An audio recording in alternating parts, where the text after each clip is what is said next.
HMTV భూమి కోసం కార్యక్రమానికి స్వాగతం. భూమి సమస్యలు, భూమికి సంబంధించిన చట్టాల గురించి చర్చించుకునే ఈ ప్రత్యేక కార్యక్రమంలో ఎప్పటిలాగే Sunil Kumar, rural development institute state డైరెక్టర్గా ఉన్న సునీల్ కుమార్ మనతో పాటు స్టూడియోలో ఉన్నారు. ఈరోజు అసైన్మెంట్ భూములకు సంబంధించిన సమస్యలకి సమాధానాలు చెప్పడం, అసైన్మెంట్ భూమి పొందే కార్యక్రమం ఏమిటి, దానికి సంబంధించిన విధి విధానాలు ఏమిటి, చట్టాలు ఏం చెప్తున్నాయి, అసైన్మెంట్ భూములను మళ్ళీ అమ్ముకోవచ్చా వంటి అనేక సందేహాలను తీర్చుకోవడానికి ఈరోజు కార్యక్రమంలో మనం చర్చించుకుందాం. అయితే ఇక్కడ మనం తెలుసుకోవాల్సిన నేపథ్యం ఒకటి, ముఖ్యమైనది ఒకటి ఉంది. అదేమిటంటే భారతదేశానికి స్వాతంత్రం వచ్చిన తర్వాత పేదరిక నిర్మూలన అనే కార్యక్రమాన్ని చేపట్టింది అప్పటి తొలి ప్రభుత్వం. అందులో మొట్టమొదటి స్టెప్గా, అంటే మొట్టమొదటి దశ ఏమిటంటే భూమి లేని పేదలకు భూమి కేటాయించడం. ప్రభుత్వ అధీనంలో లక్షల ఎకరాల భూమి ఉంది. అందులో కొంత భూమిని వ్యవసాయం కోసం పల్లెటూళ్లలో భూమిలోని కుటుంబాలకు ఇవ్వాలనే ఆలోచనతో భూమి అసైన్మెంట్ కార్యక్రమాన్ని మొదలుపెట్టింది. ఇది చాలా ఉత్తమమైన కార్యక్రమం. కానీ ఈ భూమి ఏ విధంగా అసైన్ చేస్తారు, ఎవరు అసైన్మెంట్ పొందడానికి అర్హులు అనే విషయం ప్రజలకు తెలియక ఇంకా ఎవరు ఈ సౌకర్యాన్ని, ఈ సంక్షేమ పథకం ఫలితాలని పొందడానికి ముందుకు వచ్చే మార్గంలోనే లేరు. అయితే ఇప్పటికీ 60 సంవత్సరాలు దాటిన తర్వాత కూడా మనం పంచిన భూమి ఎంత అంటే దాదాపు 50 లక్షల ఎకరాలని ప్రభుత్వం చెప్తున్నది. ఈ మధ్య వైఎస్ రాజశేఖర రెడ్డి గారి ప్రభుత్వం అధికారంలోకి వచ్చిన తర్వాత ఇంతవరకు 6 లక్షల ఎకరాల భూమిని పేదలకు పంచిపెట్టారు. ఇది చాలా గొప్ప పని. ఇంకా 1 లక్ష ఎకరాల భూమిని పేదలకు ఇవ్వడానికి సిద్ధంగా ఉన్నట్టు మన రాష్ట్ర ప్రభుత్వం ప్రకటించింది. అయితే ఇందులో అందరికీ అనుమానం వచ్చే ఒక భయంకరమైన సత్యం ఏమిటంటే ఈ 50 లక్షల ఎకరాలు నిజంగా పేదల చేతుల్లోనే ఉన్నాయా లేవా? ఇది మనం వెరిఫై చేసుకోవాల్సిన సత్యము. ఇది ఒకవేళ పేదల చేతుల్లో లేకపోతే ఏం చేయాలని కూడా ఆలోచించాల్సిన తీవ్రమైన సమస్య. సునీల్ కుమార్ని అడిగి తెలుసుకుందాం, ఎన్ని ఎకరాల భూమి ఇంతవరకు పేదల చేతిలోకి వెళ్ళింది, అది పేదల చేతిలోనే ఉందా లేదా అని ముందు తెలుసుకుందాం. ఆ తర్వాత పేదలు ఏ విధంగా ఈ భూమి పొందవచ్చో మనం మాట్లాడుకుందాం. మన రాష్ట్రం మన దేశంలోనే ముందంజలో ఉంది ప్రభుత్వ భూములు పంచిపెట్టడంలో. దేశం మొత్తంలో ప్రభుత్వ భూములు పేదలకు పంచిన దాంట్లో 28% భూములు మన ఒక్క రాష్ట్రంలో పంచడం జరిగింది. 28% దేశం మొత్తంలో పంచిన భూములలో 28% మన ఒక్క రాష్ట్రంలో పంచారు. సీలింగ్ చట్టాలను అమలు చేయడంలో వెస్ట్ బెంగాల్ రాష్ట్రం ముందంజలో ఉంటే ప్రభుత్వ భూములు పేదలకు ఇవ్వడంలో ఆంధ్రప్రదేశ్ రాష్ట్రం ముందంజలో ఉంది. అది చాలా మందికి తెలియని విషయం. ఆ క్రమంలో మీరు చెప్పినట్లుగా దాదాపు 50 లక్షల ఎకరాల భూమి పేదలకు పంచినట్టుగా మనకు అధికారికంగా లెక్కలు చెప్తున్నాయి. కానీ ఇక్కడ ఒక 2 సమస్యలు. ఒకటి ఏంటంటే చాలా సందర్భాలలో పట్టాలు అయితే ఇచ్చారు, వాళ్ళ చేతిలో డీఫామ్ పట్టాలు ఉన్నాయి, కానీ భూమి ఎక్కడుందో తెలియదు. భూమి ఎక్కడుందో చూపకుండానే పట్టాలు ఇచ్చేశారు. రికార్డులో చూసినట్లయితే మీకు పలానా వ్యక్తికి డీఫామ్ పట్టా ఇచ్చినట్టుగా కనపడుతుంటుంది, ఆ వ్యక్తికి ఫిజికల్ గా భూమి చేతిలో ఉండదు. రెండోది, భూములు ఎక్కడున్నా తెలిసినా కానీ వాళ్ళకి హద్దులు చూపేయకుండా రికార్డులో మాత్రమే మార్పులు జరిగాయి, ఆ వాస్తవంగా భూమి సాగులోకి రాలేదు. హద్దు ఏమిటో చూపించాల్సిన బాధ్యత రెవెన్యూ యంత్రాంగం మీద ఉంటుంది, అది జరగలేదు. ఇది ఒక సమస్య. రెండో కోణం ఏంటంటే భూములు ఇచ్చిన తర్వాత కూడా అన్యాక్రాంతమైన భూములు కొన్ని వేల ఎకరాలు ఉన్నాయి. ఇటీవల రాజశేఖర రెడ్డి ప్రభుత్వంలోనే ఒక సర్వే జరిగినప్పుడు ఎన్ని భూములు పేదవాళ్ళ చేతిలో ఉన్నాయి, ఎంత అన్యాక్రాంతమైందని ఒక సర్వే చేసి అబౌట్ ఒక 6 లక్షల ఎకరాల భూమి పేదవాళ్ళ నుంచి అన్యాక్రాంతం అయిపోయింది అన్నారు. ప్రభుత్వమే చెప్తుంది. 50 లక్షలు 6 లక్షల ఎకరాలు ఎవరో వేరే వాళ్ళ చేతుల్లో అన్యాక్రాంతం అయిపోయిందని. కానీ సివిల్ సొసైటీ ఆర్గనైజేషన్స్, బయట వ్యక్తులు, ప్రభుత్వం బయట ఉన్న వ్యక్తులు చెప్తున్నది ఏంటంటే 50 లక్షల్లో దాదాపు 20-25 లక్షల ఎకరాల భూమి ఈ రోజున పేదవాళ్ళ చేతిలోనే లేదు అని. దాదాపు సగం. సో ప్రభుత్వం పట్టా ఇచ్చి చేతిలో పట్టా అయితే పట్టా ఉందని ఆనందం ఉంది, కానీ భూమి అయితే వాస్తవం సాగులేదు. మీరు ఇంతకుముందు మొదట్లో ప్రారంభించి చెప్పారు, భూమి పొందటం అనేది పేదరికం నుంచి బయటకు రావడంలో ఒక ముందడుగు. ఒక కుటుంబానికి ఏదో ఒక జనరేషన్లో ఒక భూమి, ఒక ఆస్తి వాళ్ళ చేతిలో వస్తేనే వాళ్ళు త్వరగా పేదరికం నుంచి బయటకు రాగలుగుతారు. వాళ్ళని పేదరికం నుంచి బయటకు తీసుకురావాలనే ఉద్దేశంతో పేదరిక నిర్మూలన పథకాలన్నింటిలో భాగంగా కూడా ల్యాండ్ ఇవ్వటం అనేది ముఖ్యంగా చూశారు. ఎందుకంటే పల్లెటూళ్లలో మరొక ఉపాధి ఉండదు, వేరే ఉపాధి లేదు. భూమిని నమ్ముకునే పేదవాడు బ్రతకాలి, వ్యవసాయ కూలీలు బ్రతకాలి. అవును. ఇంకా ఎన్ని వేల మంది కుటుంబాలు, ఎన్ని లక్షల కుటుంబాలు, భూమి లేని పేద కుటుంబాలు ఈ పట్టాలు పొందడానికి, అసైన్మెంట్ పొందడానికి అర్హత ఉన్నాయి. వీటికి సంబంధించిన ఏమన్నా సర్వే జరిగిందా? తప్పకుండా. ఇప్పుడు మనం ప్రభుత్వ లెక్కలు తీసుకుంటే కూడా మేము కూడా ఇటీవల సర్వే చేసినప్పుడు కూడా అవే చెప్తున్నాయి. ప్రభుత్వ లెక్కల ప్రకారమే గ్రామీణ కుటుంబాలలో 53% గ్రామీణ కుటుంబాలకి ఎలాంటి వ్యవసాయ భూమి లేదు, వాళ్ళ అర్హులు కూడా భూములు పొందడానికి. సునీల్, లక్ష్మీనారాయణ ఒక సందేహంతో మన ముందుకు వస్తున్నారు. లక్ష్మీనారాయణ గారు, చెప్పండి మీ సమస్య ఏమిటో. పూలూరు గ్రామం, ప్రకాశం జిల్లా, నాలుగుపాడు మండలం సార్. చెప్పండి. గతంలో ఈనాం ల్యాండ్ చాకరీ ఎత్తి చాకరీ కింద ఈనాము ఈనాం భూములు ఇస్తున్నారు సార్. ఇస్తుంటే ఆ భూమి అన్యాక్రాంతం జరిగింది సార్. అన్యాక్రాంతం అంటే ఏం జరిగిందో కాస్త స్పష్టంగా చెప్పండి. అన్యాక్రాంతం అంటే వీళ్ళకి కానీ ఈ భూములు ఇస్తే వీళ్ళు చదువుకొని డెవలప్ అవుతారు, దాని మీద ఈ భూములు వీళ్ళకి ఇవ్వకుండా ఆనాటి కరణ వ్యవస్థ నుండి మండల వ్యవస్థ వరకు ఇవాళ కమిషనర్ వ్యవస్థ వరకు కూడా మోసం చేసి మమ్మల్ని చాలా ఇబ్బంది పెడుతున్నారు సార్. అంటే ఆ భూమి ఇప్పుడు ఎవరి చేతుల్లో ఉంది? ఓసీ కులస్తుల చేతుల్లో, బ్రాహ్మణులు అండ్ చౌదరి చేతుల్లో ఉంది సార్. మీ సమస్య ఏమిటైతే? సమస్య నేను ఆర్డీఓ కోర్టుకి వేసాను సార్. ఆర్డీఓ కోర్టు వేసి ఇప్పుడు ప్రజెంట్ నడుపుతున్నారు, కేసు అయితే నడుస్తుంది. దాని మీద మేమేంటంటే మా భూములు మాకు వెట్టి చాకరీ కింద ఇచ్చారు కాబట్టి మాకు జీవనోపాధి ఏమీ లేదు కాబట్టి మా భూములు మాకు స్వాధీనం చేయమని కలెక్టర్ గారికి అండ్ ఈ ఆర్డీఓ గారికి మండల తహసీల్దార్ గారికి అందరికీ చెప్పాం sir. Okay okay okay. Lakshminarayana అవి మీకు ప్రభుత్వం అంటే అసైన్మెంట్ చేసిన భూములా, ఇనాం భూములా? ఈనాం భూములు సార్, అసైన్మెంట్ కాదు సార్. ఓన్లీ చాకరీ కింద ఎత్తి చాకరీ కింద ఇచ్చిన ఈనాం భూములు సార్. వెట్టి చాకరీ నుంచి విముక్తి చేసినప్పుడు వాళ్ళకి కొంత భూమి ఇచ్చింది, దాని ఇనాం భూమి అంటారు. ఇనాం భూమి అంటారు. అంటే అసైన్మెంట్ కూడా అయి ఉండొచ్చు, అదే క్లారిటీ లేదు. కానీ అది ఇనాం భూమి అయినా అసైన్మెంట్ భూమి అయినా ఒకసారి ఒక స్పెసిఫిక్ పర్పస్ ఇచ్చారు కాబట్టి అది అన్యాక్రాంతం అయితే తిరిగి ఇవ్వడానికి చట్టం ఉంది. ఆ భూములు తిరిగి వాళ్ళకి అప్పచెప్పాలి. అక్కడ జరుగుతుంది ఏంటంటే వాళ్ళు ఎన్నిసార్లు అర్జీ పెట్టుకున్నా ఆ కేసులు వినటం లేదు, ఆ భూములు తిరిగి అప్పగించడం లేదు. చట్టం అయితే సుస్పష్టంగా ఉంది. అంటే అర్జీ కూడా ఒక ఫార్మల్ గా పెట్టుకోవాల్సి ఉంటుందా, ఇది కేసు లాగా పెట్టుకోవాల్సి? ఇప్పుడు ఇనాం చట్టం అయితే ఇనాం చట్టం కింద కేసు లాగా పెట్టాలి. అది కూడా అసైన్మెంట్ భూమి అయినట్లయితే పిఓటి చట్టం కింద 1977లో ఒక చట్టం వచ్చింది. ఆ చట్టం కింద కనుక అర్జీ పెట్టుకున్నట్లయితే కేసు వినాలి. అన్యాక్రాంతం జరిగింది అంటే భూమి తిరిగి అప్పగించాలి. కానీ లక్ష్మీనారాయణ చెబుతున్న ప్రకారం అయితే ఆ కేసులో ఎప్పుడూ ఫైనల్ కాలేదు. ఆ కేసు నడుస్తూనే ఉంది. కేసు నడుస్తున్నంత కాలం భూమి వాళ్ళ చేతిలో ఉంది, భూమి వీళ్ళకి అప్పగించలేదు. సో వాళ్ళు ఒక పని ఏం చేయొచ్చు అంటే రెవెన్యూ అధికారులు కనుక ఇంకా ఎక్కువ కాలం దాన్ని తీసుకున్నట్లయితే హైకోర్టుకు వెళ్ళిపోయి డైరెక్షన్ తెచ్చుకోవచ్చు. ఇది ఇంతకాలం అవుతుంది, హైకోర్టులో వెళ్ళిపోయి ఎంఆర్ఓ కానీ ఆర్డీఓ తీర్పు ఇవ్వటం లేదు, మీరు తీర్పు వెంటనే ఇవ్వండి అని డైరెక్షన్ తెచ్చుకోవచ్చు. ఆ తీర్పు వీళ్ళు అనుకూలంగా ఉండొచ్చు, వ్యతిరేకంగా ఉండొచ్చు. వ్యతిరేకంగా ఉంటే మళ్ళీ అప్పీల్కి వెళ్తారు. కానీ అక్కడున్న పేదవాళ్ళు ఎవరు కూడా ఎంఆర్ఓ ఆఫీస్కి వెళ్ళటమే గగనం. ఇంకా కావాలంటే ఆర్డీఓ దాకా వెళ్తారు, ఇక్కడ దాకా రావటం అనేది కష్టం. ఇలాంటి సందర్భాల్లోనే లీగల్ సర్వీస్ అథారిటీ లాంటి వాళ్ళు, పారాలీగల్స్ వీళ్ళకి సహాయం చేయగలుగుతారు. అలాంటి సహాయం లేకపోతే వాళ్ళు ఎప్పటికీ అలాగే ఉండిపోతారు. అంటే ఇప్పుడు లక్ష్మీనారాయణ గారు అక్కడ ఉన్న ఎవరైనా ఒక పారాలీగల్ అప్రోచ్ అయ్యి అతని ద్వారా ఈ సమస్యని ఏ విధంగా ఏ అధికారి ముందుకు చెప్పాలో వారు నిర్ణయం తీసుకుంటే బాగుంటుంది. తర్వాత ఇంకోటి, భూమి లేని పేద కుటుంబాలు ఇంకా ఎన్ని ఉంటాయి? ఇంటి ముందు మనం మాట్లాడుతున్నట్టుగా అసలు వ్యవసాయ భూమి లేని కుటుంబాలు 53% గ్రామీణ కుటుంబాలు, అంటే కొన్ని లక్షలలో ఉంటాయి. వ్యవసాయ భూమి కానీ ఇంటి జాగా రెండూ లేని కుటుంబాలు ఒక 14% గ్రామీణ కుటుంబాలు, అంటే దాదాపు ఒక 17-18 లక్షల కుటుంబాలకి అటు వ్యవసాయ భూమి లేదు, ఇటు ఇంటి జాగా లేదు. ఈ అసైన్మెంట్ చట్టాల కింద వ్యవసాయ భూమి ఇవ్వడానికి అవకాశం ఉంది, ఇంటి స్థలాలకి పట్టాలు పొందడానికి అవకాశం ఉంది. సో ఈ అసైన్మెంట్ చట్టం అనేది ఒక వ్యవసాయ భూమి గురించి మాట్లాడట్లేదు, ఇంటి స్థలాల గురించి కూడా మాట్లాడుతుంది. కానీ ఇంకా అన్ని కుటుంబాలు ఉన్నాయి పట్టాలు పొందని కుటుంబాలు. సునీల్ కడప నుంచి రమణ అడుగుతున్నారు. రమణ గారు చెప్పండి. సార్ నమస్తే సార్, నేను కడప నుంచి మాట్లాడుతున్నాను సార్. మా ఊరిలో ఒక కుటుంబానికి ప్రభుత్వం వాళ్ళు దాదాపుగా 30 ఏళ్ల క్రితం ఒక 5 ఎకరాల భూమిని అసైన్ చేశారు సార్. ఆ కుటుంబం వాళ్ళు ఇప్పుడైతే ఎవరు లేరు సార్, అందరూ బెంగళూరులో సెటిల్ అయిపోయారు సార్. వాళ్ళ ఉద్యోగాల వల్ల వాళ్ళ కుటుంబము పిల్లలు అందరూ అక్కడ వెళ్ళిపోయారు సార్. ఇప్పుడు వాళ్ళైతే ఈ ఊర్లో ఉండట్లేదు కాబట్టి ఆ భూమిని అమ్మేసుకోవాలనుకుంటున్నారు. మేము అదే ఊర్లో ఉంటున్నాం సార్, మేము కూడా పేదవాళ్ళమే. మేము ఆ భూమిని కొనాలనుకుంటున్నాము. మేము కొనడానికి వీలవుతుందా, మేము పట్టా చేయించుకోవచ్చా, వీలవుతుందా లేదా అని డౌట్ సార్. మొట్టమొదట దీనికి ఇచ్చే జవాబు, అసైన్మెంట్ భూములు అమ్మడానికి వీల్లేదండి. అసైన్మెంట్ భూములు కొనడానికి వీల్లేదు, అవి రిజిస్టర్ కూడా కావు. సునీల్ దాని గురించి చెప్పండి కాస్త వివరంగా.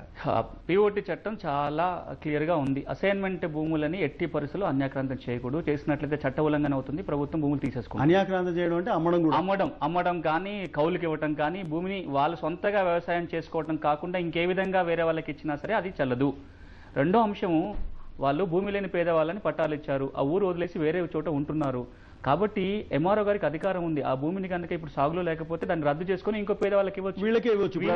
వీళ్ళే పేదవాళ్ళు అంటున్నారు, వీళ్ళే పట్టా పొందడానికి అవకాశం ఉంది. దాన్ని కొనాల్సిన అవసరం లేదు. ఒకవేళ కొన్నట్లయితే వాళ్ళే ఇబ్బందుల్లో పడతారు, ఎందుకంటే కొనటం చెల్లదు కాబట్టి. వీరి సమస్య 2 రకాల సమస్యలండి. ఒకటేమో ఆయన భూమి వదిలేసి వెళ్ళిపోయినాడు, అది ఈయన కొనాలనుకుంటున్నాడు.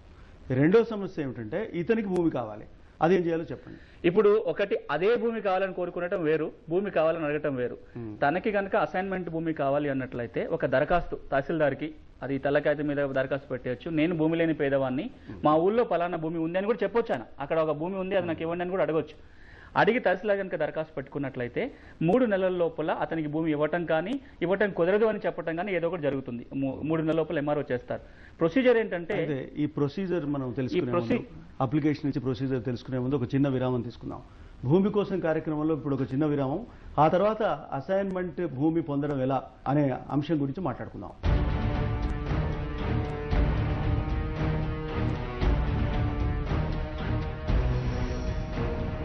భూమి కోసం కార్యక్రమానికి మళ్ళీ స్వాగతం. సునీల్, ఇప్పుడు చెప్పండి, ఇది అసలు ఏ విధంగా వస్తుంది అసైన్మెంట్ భూమి? ఈ ప్రొసీజర్ ఎవరికైనా తెలుసా? ఈ రెవెన్యూ అధికారులు గ్రామీణ పేదలకి అయ్యా మీకు ఈ భూమి విధంగా వస్తుంది అని చెప్పేవాళ్ళు ఎవరైనా ఉన్నారా అసలు? అంటే చట్టం చాలా పురాతనమైన చట్టం ఉంది.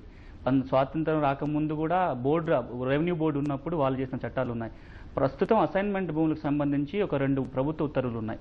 జియో నెంబర్ 1407, జియో నెంబర్ 1406 అంటారు. అంటే తెలంగాణ ప్రాంతానికి ఒక జియో ఉంది, ఆంధ్ర ప్రాంతానికి ఒక జియో ఉంది. ఆంధ్ర ప్రాంతంలో అయితే 1400 GO board standing order, Telangana ప్రాంతంలో అయితే land revenue act GO number 1406. ఈ చట్టం ప్రకారం అసైన్మెంట్ భూములు ఎలా ఇవ్వాలి, ఎలా పొందాలనేది ప్రొసీజర్ అంతా దాంట్లో ఉంటుంది. ఇటీవల కోని రంగారావు సిఫార్సులు వచ్చిన తర్వాత కొన్ని మార్పులు చేశారు వాటికి. ప్రస్తుతం ఉన్న చట్టం ప్రకారం ఏంటి అంటే, అసైన్మెంట్ పట్టా పొందాలి అంటే ఎవరైతే అసైన్మెంట్ అంటే అక్కడ విఆర్ఓ కానీ, ఆర్ఐ కానీ, తహసీల్దార్ ఆఫీసులో ఎవరో ఒకరు కానీ తెల్ల కాగితం మీద రాయాలి. ఆయన ఏం చెప్తున్నాడో దాని కాగితం మీద రాయాలి. ఎంఆర్ఓ ఆఫీస్లో దరఖాస్తు రిజిస్టర్ అని ఒకటి ఉంటుంది. అసైన్మెంట్ భూములు ఎవరైతే అప్లై చేసుకుంటారో వాళ్ళ వివరాలు నమోదు చేయడానికి ఫస్ట్ స్టెప్ ఆ దరఖాస్తు రిజిస్టర్ లో రాయటం. ఇది ఇంకొక రెవెన్యూ టర్మ్, ఇంకొక టర్మ్. ఇది దరఖాస్తు రిజిస్టర్ అనేది ఉండాలి. ఎన్ని చోట్ల ఉందనేది మనకు తెలియదు, అది ఉండాలి. అంటే వచ్చిన ప్రతి దరఖాస్తు నమోదు అందులో రాయాలి, తేదీ కూడా వేయాలి. తేదీ వేయాలి, అతని వ్యక్తి వివరాలు, ఏ ఊరు, అన్ని వివరాలు నమోదు చేయాలి. ఈ దరఖాస్తు ప్రత్యేకంగా అసైన్మెంట్ భూములకు వచ్చిన అప్లికేషన్ రాయడానికి మాత్రమే, ఇంకా వేరే రాయడానికి కాదు. అది రాసిన మరుక్షణము ఎంఆర్ఓ గారు ఒక నోటీస్ ఇవ్వాలి. ఏ గ్రామం నుంచి అయితే దరఖాస్తు చేసుకుంటున్నాడో ఆ గ్రామం వ్యక్తులకి ఒక నోటీసు. ఒక నిమిషం, శ్రీకాకుళం నుంచి మూర్తి గారు ప్రశ్న వేస్తున్నారు.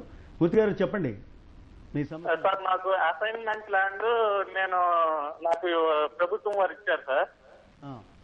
ఎప్పుడు సార్? అంటే 2005లో సార్.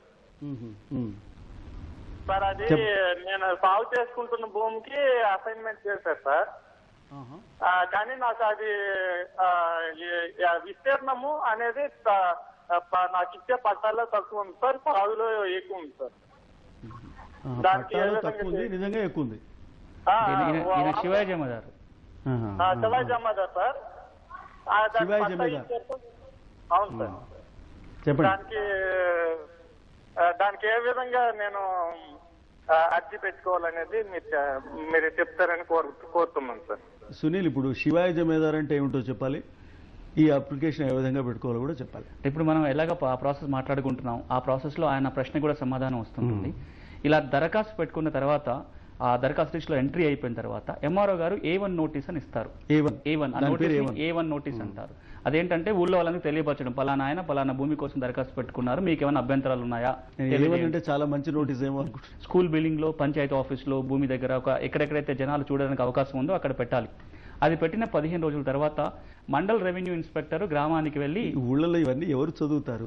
అది చట్టం, ఎవరైనా ఉంటారా? అది చట్టం. దానికి రెస్పాన్స్ ఉంటుందా అని నాను. రెస్పాన్స్ లేకపోయినా ఆర్ఏ వెళ్ళినప్పుడు, ఎంక్వైరీ చేసినప్పుడు కూడా తెలియజేయాలి. నేను ఎంక్వైరీకి వెళ్ళిన తర్వాత నలుగురిని విచారణ చేసి ఆ భూమిని చూసి భూమికి ఒక స్కెచ్ తయారు చేసి ఆ విచారణ ఆధారంగా ఏ మెమోరాండం అంటారు, ఈ రెవెన్యూ ఇన్స్పెక్టర్ ఎంక్వైరీ రిపోర్ట్, అది ఆ రిపోర్టు, నోటీస్ అక్కడ పెట్టినట్టుగా కొన్ని ఆధారాలు, స్కెచ్, ఈ మూడింటిని తీసుకెళ్లి తహసీల్దార్ గారికి అప్పచెప్పాలి. ఇంకో చిన్న సందేహం, ఈ భూమి కావాలని అడిగే వ్యక్తి ఫలానా చోట భూమి కావాలని కూడా అడగొచ్చు, అడగకపోవచ్చు. సపోజ్ ఇప్పుడు ఆయన శివాజీ జమాదార్ ఉన్నారు, ఇప్పుడు ఆయన ప్రశ్నకి మనం సమాధానం చెప్పాల్సి. శివాజీ జమాదార్ అంటే ఏమిటో చెప్పండి. శివాజీ జమాదార్ అంటే ఒక ప్రభుత్వ భూమిని కల్టివేట్ చేసుకున్న వ్యక్తిని శివాజీ జమాదార్ అంటారు. కండిషన్ ఏంటంటే ఈ సంవత్సరం కనుక ఆయన అర్జీ పెట్టుకున్నట్లయితే గత సంవత్సరం కూడా ఆ భూమిని సాగు చేస్తూ ఉండాలి. ఒక సంవత్సరం పాటుగా ఆయన దరఖాస్తు చేసుకోవడానికంటే ముందు ఒక సంవత్సరం పాటు కనుక సాగులో ఉన్నట్లయితే ఆయన శివాజీ జమాదార్ అంటారు.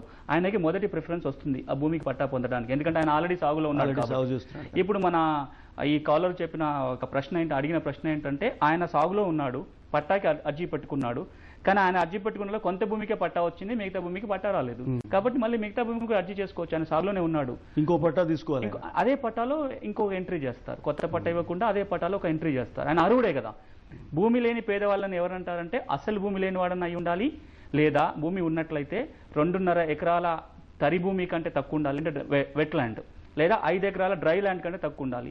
ఈయన కనుక ఆ లిమిట్ లోపల ఉన్నట్లయితే మళ్ళీ ఆ మిగతా భూమి కూడా పట్టా పొందొచ్చు. లింగమ్మ మన్నెగూడ నుంచి అడుగుతున్నారు. మీరు ఆ ప్రశ్న చెప్పండి లింగమ్మ గారు. అండి నమస్కారం సారు, నా పేరు లింగమ్మ. 5 సంవత్సరాల క్రితం ఒక ఎస్టీ వాళ్ళ దగ్గర నుంచి నేను ఒక 2 ఎకరాల భూమి కొనుక్కున్నా. అమ్మిన వాళ్ళు నాకేమీ రాసేయలేదు, నా దగ్గర ఇప్పుడు ఏం కాగితం లేదు. వాళ్ళు ఇప్పుడు ఎక్కడున్నారో కూడా తెలియదు. నేను పట్టా చేయించుకోవాలనుకుంటున్నా, అదేమన్నా వీలైతుందా అని కనుక్కుందామని చేసిన సార్. అంటే కొనుక్కోవడం అంటే మరి ఎట్లా కొనుక్కున్నారు? కాగితం లేదు ఏమీ లేదు అంటే ఏ విధంగా ఇచ్చిన వాళ్ళకి అప్పుడేమో రాసిస్తున్నారు సారు, ఏమి రాసుకోలేదు. అప్పుడే ఇచ్చినారు సార్, పెద్దవాళ్ళ సంతకాలు కూడా పెట్టించినారు. అంటే అది పట్టా భూమా అసైన్మెంట్ భూమా అనేది కూడా చూడాలి. అదే వాళ్ళకి ప్రభుత్వం ఇచ్చిన భూమే సార్. ఇక్కడ ఒకటి తెల్ల కాగితం కూడా లేకుండా కొన్నట్లయితే అది పట్టా భూమి అయినా సరే రెగ్యులేట్ చేయడానికి కష్టం అవుతుంది. కనీసం ఒక ఆధారం ఉండాలి, కొనుక్కున్నట్లుగా భూమి రికార్డులో పేరు రావాలి. అంటే వారు సాగు చేస్తూ ఉండడం, సాగు చేస్తున్న ప్రూఫ్ కాదు. ఈ సాదాబైనామా మనం గత వారాల్లో కూడా మాట్లాడుకున్నాం. తెల్ల కాగితం మీద కొనుక్కున్నట్లయితే రెగ్యులేట్ చేయాలి అంటే 2000 సంవత్సరం కంటే ముందు కొనుక్కొని ఉండాలి, కనీసం ఒక తెల్ల కాగితం అన్నా ఉండాలి, భూమి రికార్డులో కనీసం సాగుదారుగానే పేరు రావాలి. ఇవన్నీ ఉంటే తప్ప అది రెగ్యులేట్ చేయడానికి వీల్లేదు. అసైన్మెంట్ రెండోది, ఇప్పుడు ఇది ఆవిడ అది పట్టా భూమి కాదు అసైన్మెంట్ భూమి అంటుంది. అసలు కొనుక్కోవడమే చెల్లదు, కొనటం అమ్మటం చెల్లదు. కానీ ఆవిడ చెప్పడంలో ఇంకొక కోణం ఉంది. ఆవిడ పేదావిడ, కొనుక్కున్నది కూడా ఒక పేదవాళ్ళ నుంచి కొనుక్కున్నారు. అలా పేదవాళ్ళు కనుక కొనుక్కున్నట్లయితే వాళ్ళ పేరు మీదే పట్టా చేయడానికి ప్రభుత్వం ఒక చట్టం తీసుకొచ్చింది, అమెండ్మెంట్ 2008వ సంవత్సరంలో అసైన్మెంట్ చట్టానికి ఒక మార్పు చేసి పేదవాళ్ళు కనుక ఆ భూములు కొనుక్కున్నట్లయితే వాళ్ళ నుంచి తీసుకోకుండా వాళ్ళకే పట్టా ఇవ్వడం కోసం ఒక చట్టం మార్పు చేశారు. ఇప్పుడు లింగమ్మ కనుక తాను ఆ చట్టం కింద అవుతుంది. కానీ ఆ చట్టాన్ని హైకోర్టు ప్రస్తుతం స్టే ఇచ్చింది, హైకోర్టులో కేసు నడుస్తుంది. ఆ కేసు కనుక లేకట్లయితే అప్పుడు మళ్ళీ ఇక్కడ పట్టా పొందడానికి అవకాశం ఉంటుంది. ఇప్పుడు అసలు ఈ అసైన్మెంట్ భూములు ఇచ్చిన తర్వాత వాటిని అమ్ముకోకూడదు అనే నిబంధన ఎక్కడుంది? మనకి ఈ చట్టం వచ్చింది 1977లో ఒక చట్టం తీసుకొచ్చారు. ఆంధ్రప్రదేశ్ అసైన్డ్ భూముల బదలాయింపు నిషేధ చట్టం అని 1977లో తీసుకొచ్చారు. చట్టపరంగా నిషేధించారు. చట్టపరంగా ఆ చట్టం రాకముందు కూడా పట్టాలు ఇచ్చేటప్పుడు ఒక కండిషన్ రాసేవాళ్ళు. ఈ భూమిని మీరు వారసత్వంగా అనుభవించాల్సిందే తప్ప అన్యాక్రాంతం చేయకూడదు అని ఒక కండిషన్ ముందు కూడా పెట్టారు. కానీ చట్టం లేకుండా దాన్ని ఎలా అమలు చేయాలనే ఉద్దేశంతో చట్టం తీసుకొచ్చారు. ఆ చట్టం ఏమంటుందంటే ఒకసారి పేదవాళ్ళకి భూములను అసైన్మెంట్ చేస్తే అది 77 ముందు కావచ్చు, 77 చట్టం వచ్చిన తర్వాత కావచ్చు, అన్యాక్రాంతం అయినట్లయితే ఆ భూమిని తిరిగి మళ్ళీ అసైన్కి అప్పగించాలి అని చట్టం చెప్తుంది. ఒకసారైనా అంటే ఇతను అమ్ముకున్న తర్వాత కూడా అది ఒకసారి మళ్ళీ తిరిగి అప్పచెప్పిన తర్వాత మళ్ళీ కూడా అమ్ముకున్నాడు అనుకోండి, అప్పుడు మళ్ళీ ఆ అసైన్కి ఇవ్వరు, వేరే వాళ్ళకి ఇవ్వడం జరుగుతుంది. ఆ చట్టానికి ఇటీవల మార్పులు చేశారు. 2006 సంవత్సరంలో ఈ పిఓటి చట్టానికి మార్పులు చేశారు. ఆ మార్పుల ప్రకారం ఏంటంటే ప్రొహిబిషన్ ఆఫ్ ట్రాన్స్ఫర్స్, ఈ చట్టానికి ఈ అసైన్మెంట్ భూముల బదలాయింపు నిషేధ చట్టం ఏదైతే ఉందో పాత చట్టంలో దానికి కొన్ని కొత్త మార్పులు తీసుకురావడం జరిగింది ఇటీవల 2006 సంవత్సరంలో. 2007 నుంచి అమల్లోకి వచ్చింది. ఆ మార్పుల ప్రకారం ఏంటంటే ఒకవేళ అసైని కనుక భూమిని అమ్ముకున్నట్లయితే పాత చట్టం ఏమంటుంది, తిరిగి ఆయనకి అప్పచెప్పాలి ఒకసారైనా, రెండోసారి అన్యాక్రాంతం చేస్తే వేరే గవర్నమెంట్ తీసుకొని వేరే వాళ్ళకి ఇవ్వాలంటుంది. కానీ కొత్త సవరణ ఏం చెప్తుంది అంటే ఈ అసైని కనుక భూములు అమ్ముకున్నట్లయితే ఆయన తిరిగి పొందాలి అంటే ఈ రోజున కూడా ఆయన ల్యాండ్లెస్ పూర్ అయినట్లయితేనే ఆ భూమి తిరిగి వస్తుంది. నాకు భూమి ఇచ్చినప్పుడు నేను పేదవాన్ని, కానీ ఈ రోజు నేను పేదవాన్ని కాకపోవచ్చు, అలాట్లయితే నా భూమి మళ్ళీ తిరిగి నాకు రాదు అని ఒక కొత్త చట్టం చెప్తుంది. ఎప్పటికప్పుడు అతను సర్వే చేస్తూ అతని పేదరికాన్ని కొలుస్తూ దానికి సర్టిఫై చేస్తూ ఉండాల్సిన పరిస్థితి. అంటే ఆ చట్ట ఉల్లంఘన జరిగినప్పుడు అప్పుడు నువ్వు ఈ యాంగిల్ కూడా చూడాలి, ఈ కోణం కూడా చూడాలి. ఇంకా ఇతను పేదవాడా కాదా, పేదవాడు కాకపోతే భూమి రాదు. ఇది ఒక మార్పు. రెండో మార్పు ఏం చేశారంటే పిఓటి చట్టం కింద కొన్ని ప్రాంతాలని నోటిఫైడ్ ప్రాంతాలు అన్నారు. నోటిఫైడ్ ఒక సర్వే నెంబర్ని నోటిఫై చేయొచ్చు, లేదా ఒక గ్రామం మొత్తాన్ని చేయొచ్చు, ఒక మండలం మొత్తాన్ని చేయొచ్చు, లేదా ఒక జిల్లా మొత్తాన్ని కూడా నోటిఫై చేయొచ్చు. ఈ నోటిఫికేషన్ ఎందుకు చేస్తున్నారంటే కొన్ని ప్రాంతాలలో అసైన్మెంట్ భూములు వ్యవసాయానికి ఇవ్వటం వృధా. ఎందుకంటే అక్కడ ఇచ్చినా కానీ వాడిని ఇల్లు కట్టుకోవడానికి దేనికో వాడుకుంటారు. ఉదాహరణకి హైదరాబాద్ చుట్టుపక్కల ప్రాంతాలు అసైన్మెంట్ భూములు వ్యవసాయం కోసం ఇస్తే వాళ్ళు వ్యవసాయం కోసం ఎలాగో వాడరు. సో ఇలాంటి ప్రాంతాలలో ఆ భూముల్ని వెనక్కి తీసుకొని ప్రజా ప్రయోజనాల కోసం ఉపయోగించాలనే ఉద్దేశంతో ఇల్లులు కట్టడం కావచ్చు, ఇంకా దేనికోసం కావచ్చు, కొన్ని ప్రాంతాలని ప్రభుత్వం నోటిఫై ప్రజా చేస్తారు. ప్రయోజనం అంటే పరిశ్రమలు వస్తాయి, ఏవైనా ఫ్యాక్టరీలు వస్తాయి, మైనింగ్ టూరిజం కూడా ప్రజా ప్రయోజనం టూరిజం కిందే కూడా వస్తుంది. వస్తుంది. సో ఈ ప్రాంతాలని నోటిఫై చేయాలంటారు. ఎక్కడైతే నోటిఫై అయిన ప్రాంతాలు ఉంటాయో, నోటిఫై అయిన ప్రాంతాలలో ఒకసారి భూమి అన్యాక్రాంతమైనట్లయితే ఆ అసైనికి ఆ భూమి ఇంకా వెళ్ళదు. ఆ భూమి ప్రభుత్వం తీసుకుంటుంది, ప్రజా ప్రయోజనాల కోసం వాడుతుంది. అంటే ఒకప్పుడు పేదలకు భూములు ఇవ్వటం మాత్రమే చేయాలి. ఇప్పుడు దాన్ని బ్రాడన్ చేసి అది కూడా చేయొచ్చు, ఇంకా వేరే కూడా చేయొచ్చు. అంటే అది చిట్ట చివరికి ఉంటుంది పరిశ్రమలకి, టూరిజం కి. కాకపోతే పేదలు కనుక ఉంటే వాళ్ళు కూడా ఇవ్వచ్చు అనేది. సార్ నా పేరు బడన్ సార్, మరకశిరపుత్ర మెల్లబాయ్ అనే గ్రామం సార్. మా పాత వీర తిప్పన్న. అయితే మాకు ప్రభుత్వం వాళ్ళు 2 ఎకరాల భూమి ఇచ్చారు సార్. ఎప్పుడు ఇచ్చారు? అయితే దానికి భూమి చూపించారు, కానీ ఇప్పటి వరకు పట్టా పాస్బుక్ ఇవ్వలేదు సార్ మాకు. అంటే ప్రభుత్వం ఇచ్చిన భూమి కూడా పట్టా ఉండదా? అంటే ఇంతకుముందు మనం మొదట్లో కూడా మాట్లాడుకున్నాము. అదేంటంటే అసైన్మెంట్ ఇచ్చే క్రమంలో ముందు డి ఫారం పట్టా లేదా లావణి పట్టా, అసైన్మెంట్ పట్టా అని ఇస్తారు. ఒక పట్టా ఇస్తారు, కాగితము. దాంతో పాటు ఆయన సమస్య ఇదే, దాంతో పాటుగా పాస్బుక్, టైటిల్ డీడ్ ఇవ్వాలి, భూమి చూపించాలి. ఆ కార్యక్రమాలన్నీ ఒకేసారి జరిగిపోవాలి.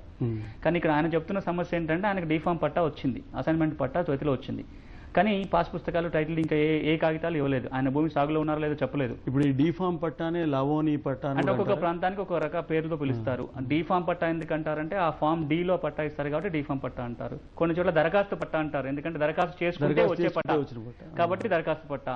తెలంగాణ ప్రాంతంలో లవోని రూల్స్ అని ఉండేవి 1951లో వచ్చిన రూల్స్. ఆ రూల్స్ కింద ఇచ్చిన పట్టాలన్నిటి లవణి పట్టాలు అనేవాళ్ళు. కానీ దీనికి తోడుగా పట్టాదారు పాస్ పుస్తకం ఉంటేనే ఇది పక్కా అవుతుంది. ఏ భూమి అయినా సరే ఈ అసైన్మెంట్ భూమి అయినట్లయితే డిఫామ్ పట్టా ఉండాలి, పాస్బుక్ ఉండాలి, టైటిల్ డీడ్ ఉండాలి, భూమి రికార్డులో పేరు రావాలి, భరత్ చేయాల్సింది ఆ డిఫామ్ పట్టాను తీసుకొని తహసీల్దార్కి అర్జీ పెట్టుకొని నాకు పలానా సంవత్సరంలో అసైన్మెంట్ ఇచ్చారు, నేను భూమి సాగు చేసుకుంటున్నాను, నాకు పాస్ పుస్తకాలు, టైటిల్ ఇవ్వండి అని చెప్పి 6 చట్టం కింద మనం కనుక అర్జీ చేసుకున్నట్లయితే పాస్బుక్, టైటిల్ డీడ్ వస్తుంది. కానీ ఆయన వాస్తవంగా ఆ భూమిలో సాగులో ఉండాలి. సాగులో లేకపోతే అది మనం వేరే విధంగా సాగులో లేకపోతే మళ్ళీ అది వేరే సమస్య అవుతుంది. ఇంకా ఈ అసైన్మెంట్ భూమికి తాలూకు కొన్ని షరతులు ఉంటాయి. ఒక భూమిని ప్రభుత్వం పేదలకు ఇచ్చినప్పుడు ఈ షరతులతో నువ్వు పాటించాలి అని చెప్తుంది. ఆ షరతులు ఏమిటో, ఆ షరతులు ఉల్లంఘిస్తే వచ్చే పరిణామాలు ఏమిటో తెలుసుకునే ముందు ఒక చిన్న విరామం తీసుకుందాం.